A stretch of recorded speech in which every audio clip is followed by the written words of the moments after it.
यीशु का लहू हमें सभी पापों से शुद्ध करता है। यदि जैसा वह ज्योति में है वैसे ही हम भी ज्योति में चलें, तो एक दूसरे से सहभागी होंगे और उसके पुत्र यीशु का लहू हमें सब पापों से शुद्ध करेगा। 1 यूहन्ना 1:7। इस आयत को समझने के लिए हमें ये जानना होगा कि पाप क्या है, इसके परिणाम क्या हैं, मसीह का लहू हमें पाप से कैसे शुद्ध कर सकता है और ज्योति में चलने का क्या अर्थ है। पाप क्या है? पाप एक ऐसा विचार, रवैया, कार्य या निष्क्रियता है जो परमेश्वर की इच्छा के विपरीत है। कोई भी धर्मी नहीं है, एक भी नहीं। रोमियो 3:10। सबने पाप किया है और परमेश्वर की महिमा से रहित हैं। रोमियो 3:23। ऐसे कथन लोकप्रिय नहीं हैं। ज्यादातर लोग सोचते हैं कि पाप वास्तव में उतना बुरा नहीं है, खासकर उनका अपना पाप। पत्रिकाओं और समाचार पत्रों में पाप शब्द कितनी बार पाया जाता है। पाप के बुरे परिणामों का बहुत विस्तार से वर्णन किया गया है, लेकिन चर्चों को छोड़कर पाप को मानवीय पीड़ा का कारण लगभग कभी नहीं माना जाता है। पाप का संबंध ईश्वर के प्रति व्यक्ति की जिम्मेदारी से है और लोग इसके बारे में सोचना पसंद नहीं करते। एक आदमी अकेले चर्च गया क्योंकि उसकी पत्नी बीमार थी। जब वो घर आया तो उसने पूछा, आज पादरी ने किस बारे में बात की? पाप, उसने जवाब दिया। और उसने इसके बारे में क्या कहा? अच्छा, वो इसके खिलाफ था। हालांकि पाप के बारे में प्रेस में चुप्पी की साजिश है, लेकिन परमेश्वर के पास पाप के बारे में कहने के लिए बहुत कुछ है। जब हम पवित्र शास्त्र का अध्ययन करते हैं तो हम पाते हैं कि हम कितने पापी हैं। यीशु हमें पाप के आंतरिक कारणों को देखने के लिए सिखाते हैं। जो मनुष्य के भीतर से निकलता है वही मनुष्य को अशुद्ध करता है। क्योंकि भीतर से, अर्थात मनुष्य के मन से, बुरे विचार, परस्त्री गमन, हत्या, चोरी, लोभ, दुष्टता, छल, लुचपन, कुदृष्टि, निंदा, अभिमान और मूर्खता निकलती हैं। ये सब बुरी बातें भीतर से निकलती हैं और मनुष्य को अशुद्ध करती हैं। मरकुस 7:20-23। पहाड़ी उपदेश में यीशु ने इस बात पर बल दिया कि बाह्य पाप आंतरिक पापों से शुरू होते हैं। उदाहरण के लिए, जब उन्होंने कहा, जो कोई किसी स्त्री पर कुदृष्टि डाले वह अपने मन में उससे व्यभिचार कर चुका। मत्ती 5:28। 50 के दशक में एक लोकप्रिय गीत में एक पंक्ति थी, आप जो सोच रहे हैं उसके लिए आप जेल नहीं जा सकते। गीत सुनकर मेरे पिता ने टिप्पणी की, लेकिन आप जो सोच रहे हैं उसके लिए आप नरक में जा सकते हैं। नए नियम में पापों की कई सूचियां हैं जो हमें बताती हैं कि हम कितने पापी हैं। अब शरीर के काम तो प्रकट हैं, अर्थात व्यभिचार, गंदे काम, लुचपन, मूर्ति पूजा, टोना, बैर, विरोध, ईर्ष्या, क्रोध, विरोध, मतभेद, विधर्म, ईर्ष्या, हत्या, मतवालापन, लीला क्रीड़ा और इनके जैसे और काम हैं। गलातियों 5:19-21। वे सब प्रकार के अधर्म, व्यभिचार, दुष्टता, लोभ, बैरभाव से भरपूर होकर डाह, हत्या, झगड़े, छल, दुराचार से भरे हुए हैं।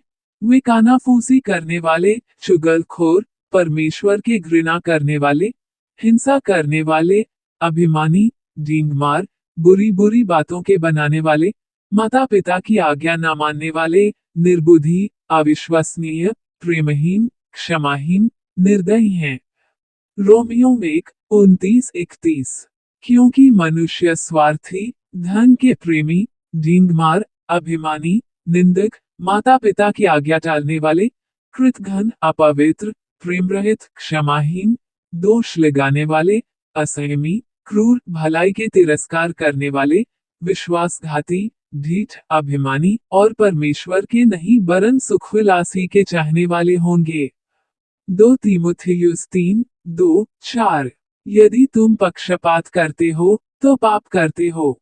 याकूब 2:9। इसका मतलब है कि गरीब लोगों को नीची नजर से देखना, नस्लवाद और सभी तरह के पूर्वाग्रह और भेदभाव पाप हैं। जिसमें पक्षपात, भाई भतीजावाद, कबीलावाद और अंध देशभक्ति शामिल है। और उपेक्षा के पापों के बारे में क्या? इसलिए जो भलाई करना जानता है और नहीं करता, उसके लिए यह पाप है। याकूब 4:17। ऐसी बहुत सी अच्छी चीजें हैं जो हमें करनी चाहिए लेकिन हम नहीं कर पाते। यहाँ तक कि हमारे अच्छे कर्म भी हमारे पापों के कारण दूषित हो जाते हैं। परंतु हम तो सबके सब अशुद्ध वस्तु के समान हैं, और हमारे धर्म के काम सबके सब मैले चिथड़ों के समान हैं। यशायाह 64:6। यहाँ तक कि जो लोग ईमानदारी से सही काम करना चाहते हैं, वे भी वास्तविक अभ्यास में बहुत पीछे रह जाते हैं। जैसा कि पौलुस कहता है, क्योंकि मैं क्या करता हूँ, यह मेरी समझ में नहीं आता। क्योंकि जो मैं करना चाहता हूँ, वह तो नहीं करता, परंतु जिससे मुझे घृणा आती है, वही करता हूँ। रोमियो 7:15। बाइबल एक आत्मिक दर्पण है जो हमें हमारे पाप दिखाती है। याकूब 1:23-24। पाप के परिणाम क्या हैं? परमेश्वर का धर्मी न्याय। रोमियो 2:5। पाप के लिए मृत्यु दंड की मांग करता है। पाप की मजदूरी मृत्यु है। रोमियो 6:23। पापों की एक श्रृंखला को सूचीबद्ध करने के बाद पौलुस कहता है कि परमेश्वर का धर्मी न्याय ये है कि जो लोग ऐसे काम करते हैं वे मृत्यु के योग्य हैं। रोमियो 1:32। परमेश्वर को अपमानित करने के अलावा हमारे पाप दूसरों को अथाह पीड़ा, दिल का दर्द और पीड़ा पहुंचाते हैं। केवल परमेश्वर ही जानता है कि हमारे पापों से कितना नुकसान होता है, और हम में से प्रत्येक को परमेश्वर को अपना अपना हिसाब देना होगा। रोमियो 14:12। यीशु हमें पाप के अंतिम परिणाम के रूप में नरक में अनंत दंड के बारे में चेतावनी देते हैं, और यदि तेरी आंख तुझे पाप में डाले, तो उसे निकाल डाल। काना होकर परमेश्वर के राज्य में प्रवेश करना तेरे लिए इससे भला है कि दो आंखें रहते हुए तू नरक की आग में डाला जाए, जहां उनका कीड़ा नहीं मरता और आग नहीं बुझती। मरकुस 9:47-48। परमेश्वर मसीह के लहू के द्वारा उद्धार प्रदान करता है। जब हम ये समझ जाते हैं कि मनुष्य कितना पापी है और पाप कितना विनाशकारी है, तो हम आसानी से यह निष्कर्ष निकाल सकते हैं कि मानव जाति के लिए कोई आशा नहीं है। लेकिन आशा है, क्योंकि परमेश्वर ने अपने महान प्रेम और दया में उद्धार के साधन के रूप में मसीह के लहू को प्रदान किया है।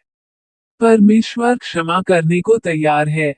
आओ हम आपस में विचार करें। यहोवा कहता है, चाहे तुम्हारे पाप लाल रंग के हों, तो भी वे बर्फ की तरह सफेद हो जाएंगे। चाहे वे लाल रंग के हों, तो भी वे उनकी तरह सफेद हो जाएंगे।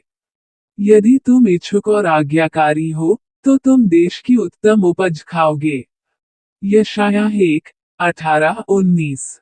पानी और कई अन्य विलायकों का उपयोग शारीरिक गंदगी को धोने के लिए किया जाता है, लेकिन केवल मसीह का लहू ही हमें पाप से शुद्ध कर सकता है। पानी और कई अन्य विलायकों का उपयोग शारीरिक गंदगी को धोने के लिए किया जाता है, लेकिन केवल मसीह का लहू ही हमें पाप से शुद्ध कर सकता है। बहुत से लोग यह नहीं समझते कि रक्त पापों को कैसे दूर कर सकता है। संक्षेप में कहा जाए तो, चूंकि मृत्यु पाप के लिए उचित दंड है, इसलिए जब परमेश्वर पाप को क्षमा करता है तो अपनी धार्मिकता को बनाए रखने का एकमात्र तरीका यह है कि कोई और व्यक्ति, जो पाप रहित है, क्षमा किए गए व्यक्ति के स्थान पर इस दंड को भुगते। रोमियो 3:24-26 देखें। इस प्रकार परमेश्वर ने पापों की क्षमा के लिए प्रायश्चित के साधन के रूप में रक्त दिया है। लेव्य व्यवस्था 17:11 में वह समझाता है, शरीर का प्राण रक्त में है, और मैंने इसे तुम्हारे प्राणों के लिए प्रायश्चित करने के लिए वेदी पर चढ़ाने के लिए दिया है, क्योंकि यह रक्त ही है जो प्राण के लिए प्रायश्चित करता है। प्रायश्चित अपराध के लिए संतुष्टि है, जिसके परिणाम स्वरूप टूटे हुए रिश्ते की बहाली होती है। व्यवस्था के अनुसार प्रायः सब वस्तुएं लोहू के द्वारा शुद्ध की जाती हैं, और बिना लोहू बहाए क्षमा नहीं होती। इब्रानियों 9:22। पुराने नियम के तहत बलि के जानवरों के खून के जरिए प्रायश्चित किया जाता था। यह मसीह के खून का पूर्वाभास था, जो पाप के लिए अंतिम बलिदान लाएगा। क्योंकि यह नहीं हो सकता कि बैलों और बकरों का खून पापों को दूर कर सके। इब्रानियों 10:4। पुराने नियम में महायाजक जानवरों का खून चढ़ाते थे। हमारे महायाजक यीशु मसीह ने पाप के लिए बलिदान के रूप में अपना जीवन दिया, बकरों और बछड़ों के खून से नहीं, बल्कि अपने ही खून से एक बार पवित्र स्थान में प्रवेश किया और अनंत छुटकारा प्राप्त किया। क्योंकि यदि बैलों और बकरों का खून और बछिया की राख अशुद्ध लोगों पर छिड़कने से शरीर की शुद्धि के लिए पवित्र करती है, तो मसीह का खून, जिसने अपने आप को सनातन आत्मा के द्वारा परमेश्वर को निष्कलंक चढ़ाया, तुम्हारे विवेक को मरे हुए कामों से क्यों न शुद्ध करेगा, ताकि तुम जीवते परमेश्वर की सेवा करो। इब्रानियों 9:12-14। मसीह हमारे पापों की सजा चुका सकता था क्योंकि वह पाप रहित था। चूंकि वह उसी दंड के अधीन नहीं था, इसलिए वह स्वेच्छा से हमारा स्थान ले सकता था। वह वही जो आप ही हमारे पापों को अपनी देह पर लिए हुए क्रूस पर चढ़ गया, जिससे हम पापों के लिए मरकर धार्मिकता के लिए जीवन बिताएं। 1 पतरस 2:24। इस प्रकार परमेश्वर का अनुग्रह मसीह के लहू के द्वारा दिया जाता है। हम उसके अनुग्रह से उस छुटकारे के द्वारा जो मसीह यीशु में है, सिंतमेंत धर्मी ठहराए जाते हैं, जिसे परमेश्वर ने उसके लहू के द्वारा विश्वास के द्वारा प्रायश्चित करके ठहराया।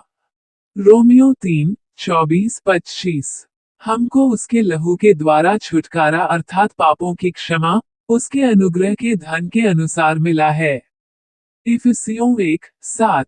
मसीह का लहू नई वाचा का लहू है। यीशु ने कुछ ऐसा कहा जिसे उसके श्रोताओं के लिए समझना कठिन था। जो मेरा मांस खाता और मेरा लहू पीता है, अनंत जीवन उसी का है, और मैं उसे अंतिम दिन फिर जिला उठाऊंगा।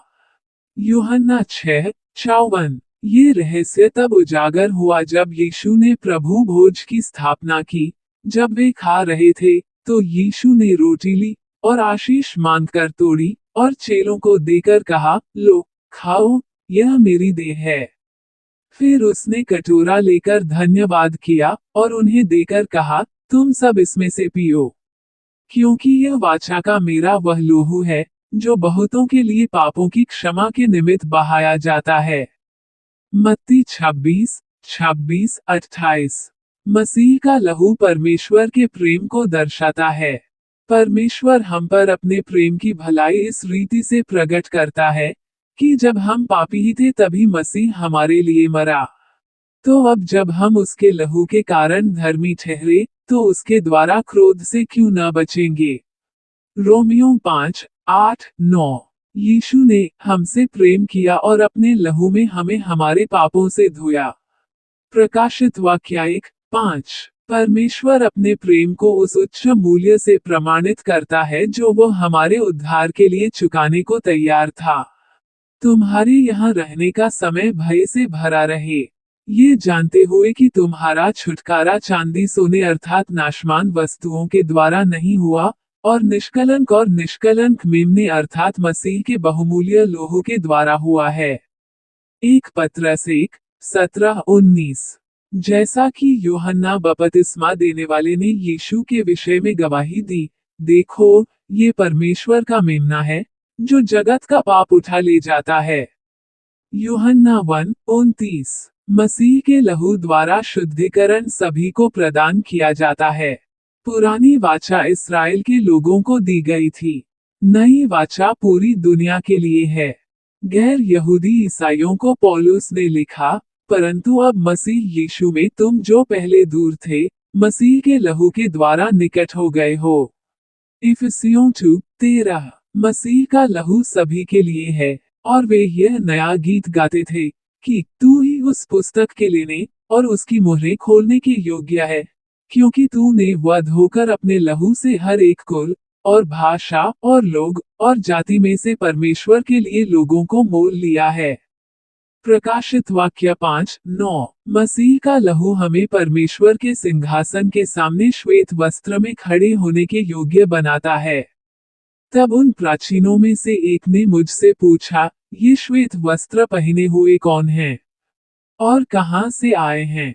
मैंने उससे कहा, हे प्रभु, तू जानता है।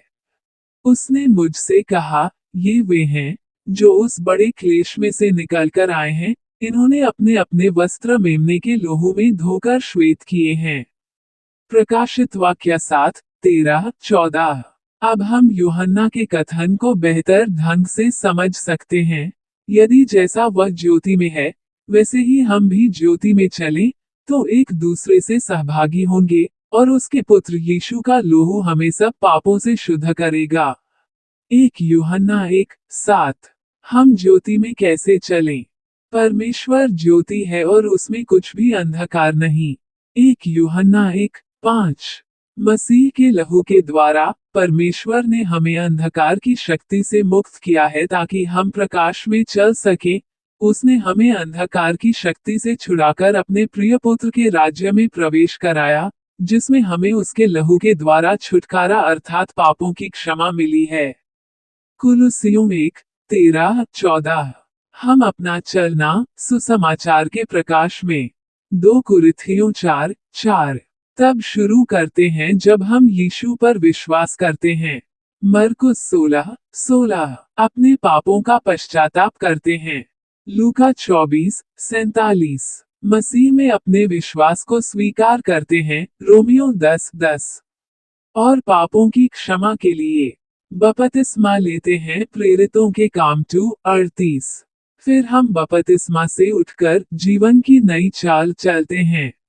रोमियो 6:4 हम पाप न करने का प्रयास करते हैं, लेकिन जब हम चूक जाते हैं तो पिता के पास हमारा एक सहायक है, अर्थात धार्मिक यीशु मसीह। 1 यूहन्ना 2:1 इस प्रकार प्रकाश में चलने का अर्थ यह नहीं है कि हमारे पास कोई पाप नहीं है। 1 यूहन्ना 1:8 क्योंकि तब मसीह के लहू द्वारा निरंतर शुद्धिकरण की आवश्यकता नहीं होगी। हालांकि इसका अर्थ यह है कि हम अंधकार में नहीं चल रहे हैं। हम दिन प्रतिदिन मसीह का अनुसरण करके तथा सप्ताह के प्रथम दिन प्रभु की मेज पर मसीह के शरीर और लहू के साथ संगति करने के लिए एकत्रित होकर ज्योति में चलते हैं। आओ हम प्रकाश में चलें।